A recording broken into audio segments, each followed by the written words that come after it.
कहानी की शुरुआत में हमें कॉबलर यानी मोची दिखाया जाता है जो एक के बाद एक जूता ठीक किए जा रहा था। काम करने में वो काफी तेज था, उसे इस चीज की काफी महारत थी। और ये मोची और कोई नहीं बल्कि हमारी कहानी का मेन कैरेक्टर मैक्स है। जूते ठीक करने के बाद जब वो अपनी दुकान से बाहर आया तो उसकी साथ वाली दुकान जो नाई की थी उसका मालिक वहाँ आता है जो काफी बूढ़ा था। वो मैक्स को कहता है कि बेटा तुम्हारी काफी उम्र हो गई है, ढूंढ लो कोई लड़की और कर लो शादी, कब तक ऐसी अकेली जिंदगी गुजारोगी। इस पर मैक्स जवाब देता है कि नहीं, मुझे जरूरत नहीं है शादी की, मैं ऐसे ठीक हूँ। जिसके बाद वो दोबारा से दुकान के अंदर जाकर बाकी जूते ठीक करने लग जाता है। जहाँ तभी उसकी दुकान पर एक गुंडा आया जो अपनी जूती पॉलिश करवाने आया था। मैक्स जब उसकी जूती पॉलिश कर रहा था तो वो गुंडे की घड़ी को गौर से देखने लगता है क्योंकि वो उसे बहुत अच्छी और कीमती लग रही थी। ये चीज गुंडे ने नोटिस कर ली थी और वो मैक्स से पूछता है, अरे भाई इतने गौर से क्या देख रहे हो? ये मेरे पास एक घड़ी नहीं है बल्कि इसके जैसी ढेर सारी घड़ियाँ मैंने जमा की हुई है जो सारी बहुत कीमती है। वो इतने कीमती है कि मैं उनसे जो चाहिए वो खरीद सकता हूँ, यहाँ तक कि तुम्हारी 7 नस्लों को भी। अपने जूते पॉलिश करवाने के बाद वो मैक्स को एक जोड़ी जूतों की देता है, ये कहते हुए कि ये फट गए हैं, इन्हें सिलाई कर दो, मुझे शाम तक चाहिए क्योंकि मैंने इन्हें पहनकर एक पार्टी में जाना है। अब जब मैक्स उसके जूते ठीक कर रहा था तो अचानक उसकी मशीन में चिंगारियां उठने लगी जिससे मशीन में खराबी हो गई और वो बंद हो गई। इस वजह से मैक्स मैकेनिक को कॉल करता है और उसे कहता है कि मुझे अपनी मशीन अर्जेंट ठीक करवानी है। इस पर मैकेनिक ये कहकर मना कर देता है कि भाई देखो 2-3 दिन तक मैं बहुत मसरूफ हूँ तो इतनी जल्दी तुम्हारी मशीन ठीक नहीं कर सकता। जो सुनकर मैक्स परेशान हो गया क्योंकि उसे कैसे भी करके शाम तक गुंडे के जूते ठीक करके देने थे। तभी उसे याद आया कि बेसमेंट में भी हमारी एक काफी पुरानी मशीन पड़ी है जिसे पहले मेरे डैड इस्तेमाल करते थे, उनसे पहले दादा और फिर उनसे पहले परदादा, यानी वो खानदानी मशीन थी। अब उस मशीन पर जाकर मैक्स गुंडे के जूते आराम आराम से ठीक करने लगता है और वो जूते ठीक करने में कामयाब रहता है। जिसके बाद वो रात भर गुंडे के आने का इंतजार करने लगा, पर जब वो नहीं आया तो मैक्स जूतों का नंबर देखता है जो 10:30 था। वो सोचता है ये तो मेरा ही नंबर है, चलो पहन के देखता हूँ। अब जैसे उसने जूते पहने हैरत वो ही गुंडे का रूप ले लेता है। जब उसने शीशे में देखा कि मैं गुंडा बन गया हूँ उसे झटका लगा। अब वो जैसे जूते उतारता है दोबारा से अपने रूप में वापिस आ जाता है। फिर वो जाकर दुकान बंद करता है। वापिस आकर उसने दोबारा जैसे जूते पहने वो फिर से गुंडा बन जाता है। चौंक कर एक जगह पर बैठ गया। उसे कुछ समझ नहीं आ रही थी कि आखिर ये मेरे साथ हो क्या रहा है। वो 10:30 नंबर के और जूते ढूंढता है जो उसे मिल भी जाते हैं, लेकिन जब उसने पहने तो उसका रूप नहीं बदला। अब की बार वो हैरान रह गया ये सोचकर कि ये क्या हुआ, अब मैंने ऐसा क्या कर दिया जो ये जूते पहने से भी मेरा भेस नहीं बदला। उसने जब जहन पर जोर डाला तो उसे याद आया, ओ हाँ, मैंने गुंडे के जूते अपनी मशीन से नहीं बल्कि उस पुरानी मशीन से सिलाई किए थे, तो शायद उसमें ही कोई जादू है। इसीलिए अब वो किसी और के जूते उसे मशीन से ठीक करता है। टांके लगाकर उसने जैसे जूते पहने वो अब सच में जूतों के मालिक का भेस ले लेता है। जिसके बाद वो कई सारे जूतों को टांगे लगाकर उन्हें पहन कर देखता है क्योंकि जब भी उसका रूप बदलता था उसे बहुत मजा आ रहा था। ऐसा लग रहा था जैसे किसी छोटे बच्चे के हाथ में कोई अनोखा खिलौना लग गया हो। वो गलती से एक बूढ़े आदमी के जूते पहन लेता है जिसका चेहरा जख्मी डरावना था। ये रूप लेकर वो जैसे शीशे में देखता है डर की वजह से उसकी तो हालत ही खराब हो जाती है। अब ना जाने उसके दिमाग में क्या आता है, वो एक लड़की की हाई हील्स वाला जूता उठा लेता है। उन्हें टांके लगाकर जब पहनता है तो वो उसी औरत का रूप ले लेता है जो औरत जवान नहीं थी बल्कि उसकी उम्र थी। अब अपने इस रूप को भी देखकर वो खुश होने लगा था। अब वो एक बूढ़े आदमी का रूप लेकर नाई की दुकान पर जाता है ये चेक करने के लिए कि वो मुझे पहचानता है या नहीं, पर नाई अंकल तो उसे जरा भी नहीं पहचान पाते, जिससे दिल ही दिल में वो खुश होने लगता है। अब वो भेस बदल कर जाता है एक महंगे होटल जहाँ से वो बहुत सारा महंगा खाना ऑर्डर करता है और उन्हें खूब मजे लेकर खाता है। और जब बारी आती है बिल देने की तो वो चुपचाप वॉशरूम में जाता है और अपने जूते पहनकर अपने रूप में आ जाता है और बगैर बिल दिए वहाँ से चला जाता है। अब आगे जब वो सड़क से जा रहा था तो उसकी नजर एक अमीर आदमी पर जाती है जिसकी गाड़ी उसे पहले ही नजर में बहुत पसंद आ गई थी, इसीलिए वो उस आदमी का पीछे करने लगता है। वो फिर गुंडे का रूप लेकर उसके पास जाता है और उस अमीर आदमी से पूछने लगता है, भाई आपके जूते का नंबर क्या है? अब वो अमीर आदमी जिस गुंडे से डरता था झट से बता देता है 10:30 है नंबर मेरा। जिस सुनकर मैक्स मोची कहता है परफेक्ट है, जबरदस्त, तो अब जल्दी से अपने जूते उतार कर मुझे दे दो वरना यही तुम्हारी जान ले लूंगा। अब वो पहले ही डरा हुआ था इसलिए फौरन ही अपने जूते उतार कर उसे दे देता है। जूते पहनने के बाद उस आदमी का रूप लेकर उसकी गाड़ी में बैठ जाता है और रात भर उसकी गाड़ी में सैर करता है। मस्ती से गाड़ी चलाता है क्योंकि उसे बहुत मजा आ रहा था। इस वजह से भी वो खुश था क्योंकि अब से पहले वो तो बस आम लोगों के जूते ही पहन चुका था। आगे वो अपने घर जाता है जहाँ वो उसकी बूढ़ी माँ को देखते हैं जिनसे वो बहुत प्यार करता था, पर आजकल बेचारी बहुत बीमार रहने लगी थी, बिस्तर पर ही पड़ी रहती है। वो अपनी मॉम से पूछता है कि माँ अगर जिंदगी में आपको किसी जैसा बनने का मौका मिलता तो आप क्या बनती? इस पर उसकी मॉम जवाब देती है, कुछ भी नहीं बेटा, मैं तुम्हारी माँ बनकर ही खुश हूँ, लेकिन अगर ऐसा मुमकिन होता तो मैं आखिरी बार तुम्हारी डैड की शादी न करना पसंद करती। लेकिन क्योंकि तुम्हारे डैड तो मर चुके हैं तो ये चीज तो मुमकिन ही नहीं। अगले दिन मैक्स जो अपनी दुकान पर था तो एक बहुत ही खूबसूरत लड़की उसकी दुकान पर आती है अपने दोस्त के जूते ठीक करवाने के लिए। मैक्स उसे देखता ही रह गया, फिर कहता है मैम आप बिल्कुल भी परेशान मत होइए, मैं इन जूतों को एकदम फिट करके रख दूंगा, वो भी बहुत थोड़े ही टाइम में। फिर शाम को लड़की की दोस्त के जूते ठीक करके वो उन्हें खुद ही पहन लेता है और उसके दोस्त का रूप लेकर लड़की के घर पहुंच जाता है जहाँ वो वॉशरूम में नहा रही थी। तो वो भी अंदर घुस जाता है। अब तभी मैक्स को याद आता है कि अगर ये जूता गलती से भी उतर गया और लड़की ने मेरा असली रूप देख लिया तो मेरा ये खेल खत्म तो होगा ही, साथ ही मैं जेल भी चला जाऊंगा। इस वजह से वो काफी डर गया, जल्दी से वहाँ से भागकर अपनी दुकान पर आ जाता है। यहाँ आज वो अपने डैड के जूतों पर टांके लगाकर उन्हें पहन लेता है और बन जाता है बिल्कुल अपने डैड जिन्हें वो बहुत याद किया करता था और बहुत प्यार भी करता था। फिर अपने बाप का ही रूप लेकर वो घर पहुँचा जहाँ उसकी मॉम अपने हस्बैंड को दोबारा जिंदा देखकर हैरान और परेशान रह जाती है, पर वो बहुत खुश भी थी। इसके बाद ये दोनों एक साथ डिनर करते हैं जो उसकी मॉम की ख्वाहिश थी और बहुत सारी बातें भी। फिर मैक्स अपनी मॉम को उनके कमरे में सुला देता है और अपने डैड के जूते उतारकर वापस अलमारी में रख देता है। अगली सुबह जब वो अपनी मॉम को जगाने गया तो ये देखकर उसे धक्का लगा कि मेरी मॉम तो गुजर चुकी है, जिससे वो बहुत टूट गया और उनके पास बैठकर रोने लगता है क्योंकि उसका इस दुनिया में अपनी मॉम के अलावा और कोई नहीं था। वो फिर अपनी मॉम का फ्यूनरल करता है, यानी उन्हें दफन वगैरह, जहाँ पर बहुत सारे लोग आए हुए थे। सब मैक्स को इतना दुखी पाकर उसे सहारा देने के लिए आते हैं। इसके कुछ दिन के बाद जो अपनी दुकान पर गया तो वहाँ गुंडा आकर उस पर गुस्सा करने लगता है, कहने लगा भाई तुम्हारे साथ मसला क्या है, मैं पिछले एक हफ्ते से तुम्हारी दुकान के चक्कर काट रहा हूँ पर हमेशा दुकान बंद होती है, कहाँ थे तुम और मेरे जूते कहाँ हैं, ठीक भी किए या नहीं। जिस पर मैक्स जवाब देता है भाई वो दरअसल मेरी मॉम की मौत हो चुकी थी इसलिए मैं दुकान नहीं खोल पा रहा था। गुंडा बोला तो ये बात है, अफसोस हुआ सुनकर, पर अब जल्दी कर मेरे जूते दे। मैक्स बोला अच्छा तो पहले वो पर्ची दो जो मैंने तुम्हें रसीद के तौर पर दी थी। गुंडा कहने लगा पर्ची, कौन सी पर्ची, मेरे पास कोई पर्ची वर्ची नहीं है। मैक्स कहते हैं तो फिर ठीक है, अगर पर्ची नहीं है तो फिर जूते भी नहीं है। ये सुनकर तो गुंडे को बहुत गुस्सा आ जाता है, इसीलिए उसे धमकाने लगा कि बच्चों अगर तो कल तक मेरे जूते ना मिली तो तुम्हें भी मार कर तुम्हारी माँ के पास भिजवा दूंगा, फिर वहाँ बैठकर बनाते रहना ये पर्ची वर्ची। ये कहने के बाद वो यहाँ से चला जाता है। उसके इस बर्ताव पर मैक्स को बहुत गुस्सा आया, इसीलिए वो अपने कस्टमर का रूप लेकर उसका पीछे करने लगता है। अब वो हमेशा अपने पास लोगों के जूते रखता था, इसलिए बार बार बेस बदल कर उसका पीछे करने लगा ताकि गुंडे को उस पर शक न हो। पीछा करते करते उसे पता चला कि ये गुंडा तो बहुत ही खतरनाक इंसान है जो लोगों से मारपीट करके जबरदस्ती पैसे वसूल करता है। अब आगे जब गुंडा किसी काम के सिलसिले में वहाँ से जाता है तो मैक्स उसका रूप लेकर उसके घर में घुस जाता है जहाँ उसे गुंडे की दोस्त मिलती है जो उस पर गुंडा समझकर बहुत गुस्सा करने लगी क्योंकि गुंडे का बर्ताव उसके साथ ठीक नहीं था। तो वो यहाँ से घर छोड़ के चली जाती है। उसके जाने के बाद मैक्स पूरे घर की तलाशी लेता है जहाँ उसे एक ब्रीफकेस मिला जिसके अंदर बहुत सारी गन्स पड़ी हुई थी जो देखकर उसकी आंखें खुली की खुली रह जाती हैं। अब उसे नहीं पता था कि इन गन्स में से एक गन करंट का झटका लगाती है जिससे इंसान बेहोश हो जाता है। इस चीज से अनजान वो अपने ही हाथ पर गन को टेस्ट करता है जिससे उसे इतना जोर का झटका लगता है कि वो कई घंटों के लिए वहीं गिरकर बेहोश हो जाता है। काफी घंटों के बाद जब उसे होश आई तो वो जल्दी से गुंडे का रूप लेकर वहाँ से निकलने लगता है, लेकिन उसने जैसे दरवाजा खोला सामने असली वाला गुंडा खड़ा था।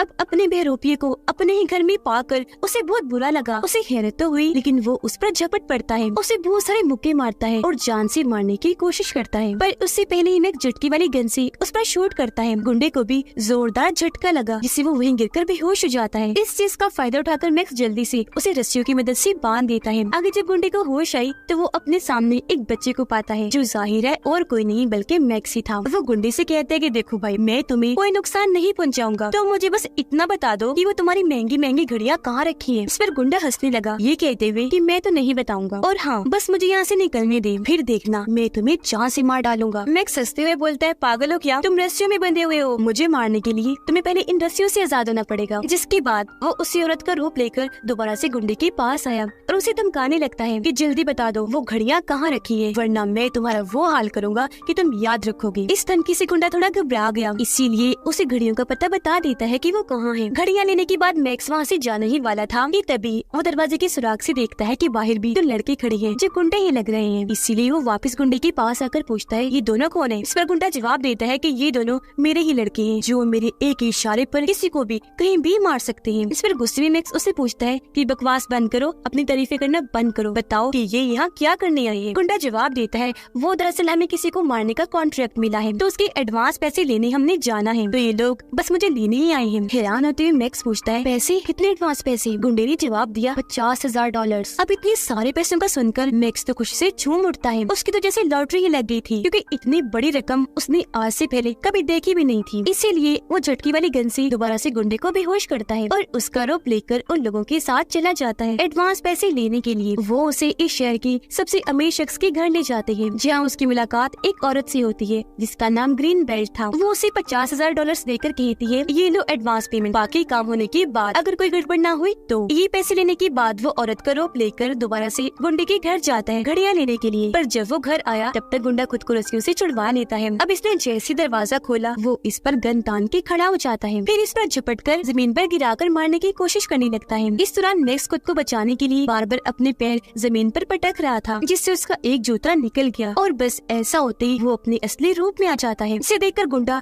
एकदम हैरान रह गया, उसे झटका लगा, ओह ये क्या। पर जब मैक्स ने वहाँ से भागने की कोशिश की तो गुंडा उसे दोबारा से पकड़ लेता है और फिर से मारने की कोशिश करने लगा। पर खुद को छुड़वाने के लिए मैक्स अपने सैंडल की हाई हील से उस पर हमला करता है। हाई हील गुंडे की गर्दन में घुस गई, जिससे वो वहीं गिर गया। उसका गला फट गया था, जिसमें से बहुत सारा खून आने लगा और यहीं पर गुंडे की मौत हो जाती है। अब ये देखकर मैक्स काफी परेशान रह गया। वो डर भी गया था, क्योंकि आज से पहले उसने इतना बड़ा गुनाह नहीं किया था। वो वहाँ से भाग जाता है। घबराहट में घड़ियां पैसे भी वहीं भूल गया था। घर जब आया तभी उसे सुकून नहीं आ रहा था, उसे दुख हो रहा था। इसीलिए खुद ही को इस चीज की सजा देने के लिए वो पुलिस स्टेशन पहुंचा, जहाँ पर वो ऑफिसर्स को सारी बात बताकर खुद को उनके हवाले कर देता है। लेकिन जब पुलिस वाले उसके साथ गुंडे के घर आए तो वहाँ लाश तो दूर की बात, उसके खून का हल्का सा निशान भी नहीं मिलता और तो पैसे और घड़ियां भी वहाँ से गायब हो चुकी थी। जो सब देखकर मैक्स काफी हैरान और परेशान रह गया कि ये क्या हो गया। अब ये देखकर पुलिस को गुस्सा आया, क्योंकि उन्हें लग रहा था कि मैक्स पागल है और इसने हमें भी पागल बनाने की कोशिश की। इसलिए वो मैक्स को कहते हैं, या तो तुम किसी मेंटल हॉस्पिटल में जाकर दिमाग के डॉक्टर को चेक करवाओ या खुद ही पागल खाने दाखिल हो जाओ। जो कहकर वो यहाँ से चले जाते हैं। अब जब मैक्स अपनी दुकान पर वापस आया तो वहाँ उसे पैसों और घड़ियों से भरा हुआ बैग भी मिल जाता है और साथ ही उस औरत की हाई हील्स भी, जिन्हें देखकर वो काफी हैरान रह गया। सोच भी पड़ जाता है अब ये काम किसने किया होगा। जिसके बाद वो बैग को उठाकर कहीं जाने ही लगा था कि तभी साथ वाली दुकान की नाई आकर उसे कहने लगती है, मैक्स बेटा ये तुम क्या कर रहे हो? जब से तुम्हारी मॉम गुजरी तुम ठीक से दुकान ही नहीं खोल रही, कभी आते हो कभी नहीं आते, ये क्या चल रहा है सब? इस पर मैक्स जवाब देता है, अंकल अभी मैं एक काम से जा रहा हूँ, किसी के पैसे लौटाने हैं, तो इस टॉपिक पर आकर आपसे बात करता हूँ। इस पर नाई उसे कहने लगा कि बेटा जो पैसे तुम्हारे पास है इन्हें तुम अपने ऊपर खर्च करो, इतना भला बनने की जरूरत नहीं है। अब मैक्स को उसकी बात की समझ नहीं आई कि आखिर वो कहना क्या चाह रही है, और क्योंकि वो भला इंसान था तो किसी के पैसे भी नहीं रख सकता था, इसीलिए नाई की बात सुने बगैर ही वो पैसे लौटाने चला जाता है। वो औरत का ही रूप लेकर ग्रीन बेल्ट के पास पहुंचा और उसे कहने लगा कि वो गुंडा आपका काम नहीं कर सकता, उसकी तरफ से मैं आया हूँ, तो लीजिए अपने पैसे वापस। ये सुनकर ग्रीन बेल्ट कहती है कि मेरे लिए ये पैसे कोई मायने नहीं रखते, मुझे तो बस अपना काम चाहिए। जो कहने के बाद वो अपने आदमियों को घेरकर मैक्स पर हमला करवा देती है। उन्होंने मैक्स को मारकर बेहोश कर दिया और ये उसे अगवा कर लेते हैं। फिर जब दो लोग उसे अगवा करके ले जा रहे थे तो वो जूते बदलकर उस बूढ़े आदमी के जूते पहन लेता है, जो डरावना सा था, जिसके चेहरे पर निशान थे। उसका रूप लेकर ये दोनों को डरा देता है और क्योंकि चेहरा सच में बहुत अजीब था तो वो दोनों लोग डर जाते हैं। उनके गाड़ी पर से ध्यान हट गया, जिससे एक्सीडेंट हो जाता है। इसमें वो दो लोग तो जख्मी हो गए थे, पर मैक्स बड़े ही अंदाज से गाड़ी से उतरता है और वहाँ से चला जाता है। अगली सुबह अपनी दुकान पर बैठकर वो जब कोल्ड ड्रिंक पी रहा था तो वो गलती से वहाँ गिर जाती है। जब उसका ध्यान इस तरफ गया तो उसके हाथ एक कागज लगता है, जो एक पोस्टर था जो उसे एक लड़की ने दिया था, जो एक जगह पर वर्कर थी और वो एक बूढ़े आदमी को बचाना चाहती थी, क्योंकि कुछ लोग जबरदस्ती उस बूढ़े आदमी से उसका घर खाली करवाना चाहते थे। पोस्टर को देखकर मैक्स को याद आया कि यही वो बूढ़ा आदमी है जिसे ग्रीन बेल्ट गुंडे के हाथ मरवाना चाहती थी। इसीलिए मैक्स अगले ही दिन उस वर्कर लड़की से मिलता है और उसे इस सब के बारे में बता देता है। तो ये दोनों जल्दी से उस बूढ़े आदमी के पास पहुँचे, उसे इस सब के बारे में आगाह करने के लिए। वो बूढ़ा आदमी इन्हें अंदर बुलाता है, कहने लगा कि तुम दोनों का बहुत बहुत शुक्रिया, अच्छा किया जो तुमने मुझे बता दिया कि कुछ लोग मुझे मारना चाहते हैं, लेकिन हाँ कुछ भी हो जाए मैं ये घर खाली करने वाला नहीं हूँ, क्योंकि मैं यही पला बड़ा हूँ। इस घर में मेरी यादें हैं, तो मरूंगा भी मैं इधर ही। अब मैक्स को एक आइडिया आता है। वो बूढ़े आदमी से पूछने लगा, अंकल आपको किस नंबर का जूता आता है? तो वो बताने लगा ये 10.5 बेटा। इस पर मैक्स सोचता है परफेक्ट प्लान है, और अगले ही दिन बूढ़े आदमी का जूता पहनकर उसका बेस बदलकर ग्रीन बेल्ट से मिलने जाता है। उसे कहने लगा कि मैं घर खाली कर दूंगा, पर उसकी बदले मुझे $1 लाख चाहिए। अब ये डील काफी अच्छी थी, जिसके लिए ग्रीन बेल्ट मान जाती है। इसलिए अगले ही दिन उसके आदमी उस तक $1 लाख पहुँचा देते हैं। वो सारे पैसे मैक्स बूढ़े आदमी को दे देता है, जिन्हें लेकर अगले ही दिन वो अपनी बेटी से मिलने निकल जाता है। फिर ग्रीन बेल्ट बूढ़े आदमी के घर को चेक करने जाती है कि वो घर खाली करके गया है या नहीं। वो जब वहाँ पहुँची तो बूढ़ा आदमी वहीं बैठा हुआ था और हम जानते हैं कि ये और कोई नहीं बल्कि मोची मैक्स है। ग्रीन बेल्ट उसे कहती है, जब तुम्हारे पैसे मिल गए हैं तो तुम ये घर खाली करके क्यों नहीं गए? वो हैरान होते हुए कहने लगे, क्या कहा? पैसे? मुझे कोई पैसे नहीं मिले और अब तो मैं ये घर बिल्कुल भी खाली करके नहीं जाऊंगा। जो सुनकर ग्रीन बेल्ट को गुस्सा आ जाता है, इसीलिए वो कहती है, चुपचाप ये घर खाली कर दो, वरना तुम्हारी उम्र तो पहले ही काफी हो गई है। मैं तुम्हें मार डालूंगी, कुछ भी पता नहीं चलेगा तुम्हारा, जिसके बाद तुम्हारी बेटी को भी मार दूंगी। अब उसकी धमकी सुनकर पीछे से एक रिपोर्टर कैमरा के साथ बाहर आता है, जिसे देखकर ग्रीन बेल्ट काफी चौंक जाती है। अब उसे मजीद गुस्सा दिलाने के लिए मैक्स उसे आंख मार देता है। बस फिर क्या था, ऐसा होते ही ग्रीन बेल्ट गुस्से में और भड़क गई, उसे मारने के लिए आगे बढ़ी, जहाँ इस सब को कैमरे में रिकॉर्ड करके टीवी पर चलाया जाता है, जिससे ग्रीन बेल्ट को गिरफ्तार कर लिया जाता है धांधली करने के जुर्म में। अगले दिन जब वो अपनी दुकान पर था तो वर्कर लड़की उसके पास आती है, कहने लगी कि शुक्रिया मेरी मदद करने के लिए, और चलो शाम को खाने पर चलते हैं। अब मैक्स क्योंकि उसे पसंद करता था, इसलिए वो मान जाता है।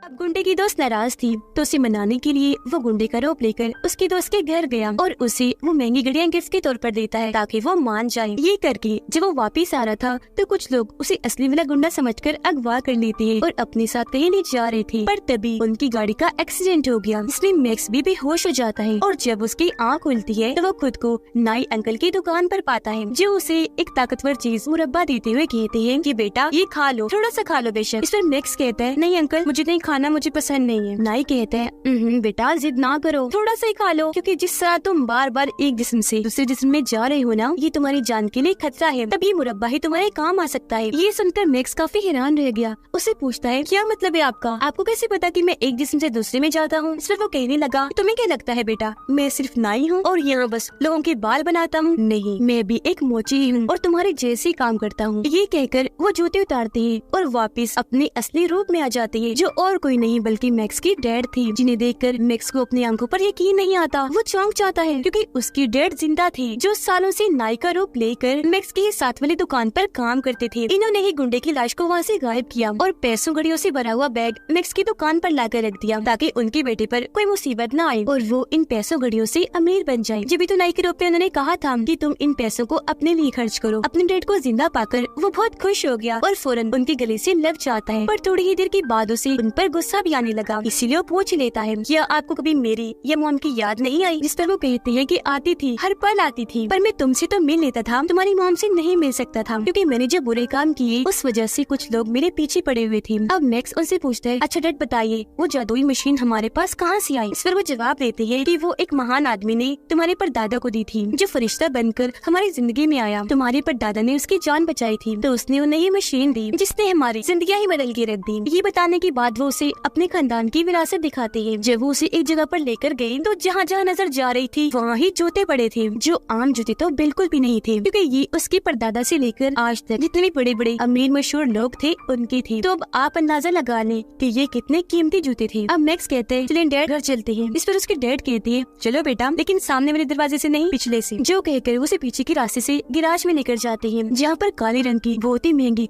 खूबसूरत गाड़ी खड़ी थी, जिसे चलाना हर किसी का सपना था और इसे चलाने के लिए उसके डैड ने एक बहुत अच्छा ड्राइवर भी रखा हुआ था। जिसके बाद उसके डैड बताते हैं कि बेटा हमारा इसके अलावा और भी काफी बड़ा बिजनेस है। तुम्हें अभी तक यही पता होगा कि हम सिर्फ जूते सीने का काम करते हैं, पर सिर्फ यही नहीं, हम ड्राई क्लीनिंग का भी काम करते हैं और हमारे पास जितने भी लोगों के कपड़े आते हैं उन्हें भी हम इस मशीन से टांका लगाकर अपने मकसद के लिए इस्तेमाल करते हैं। तो बेस बदलने वाला चक्कर न सिर्फ जूतों के साथ है बल्कि कपड़ों के साथ भी है, और कपड़े भी अमीर अमीर बड़े लोगों के हैं। तो हम दुनिया में किसी भी इंसान का रूप लेकर वो बन सकते हैं, जो कोई आम बात नहीं, एक बहुत बहादुरी ताकत की बात है। ये बताने के बाद वो अपनी इस गाड़ी में बैठकर यहाँ से घर के लिए निकल जाते हैं। ये जिंदगी उन्हें बहुत खुशियाँ देती है, वो सुकून से अपनी जिंदगी गुजार रहे थे और इसी के साथ ये फिल्म इधर ही खत्म हो जाती है।